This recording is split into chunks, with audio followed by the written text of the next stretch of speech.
kılan günü. Özüme batlı duyan kucağında alsam deme atırın iyisi yakımlı beyhuş ediyen beni. Sen sücü sözlüğün hafyenle de derdimi. Senden yanılışım olmadı ama yanımda. Tümlü kurşuya dünyamı sensiz eke kalamda. Sen ben ağımda, damarımda, kanımda. Gözden çatılı yaşayan men karımda. Başkalar meni adarsın dene sen köpül. Sevgin sana kepil, gerek gel cedel. Kunumu hoşlama uçuyun yılgışın yeter. Seni söyleyen özümden hem hasseter.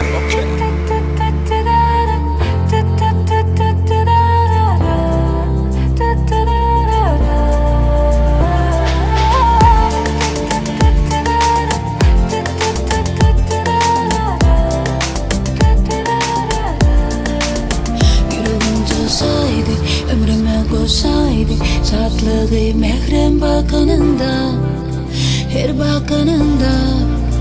Dünyam dolaydı, ıslak dolaydı, kalbimi mehrem bakınında, her bakınında. Hiç kim sevmedi, denk düşsün yale.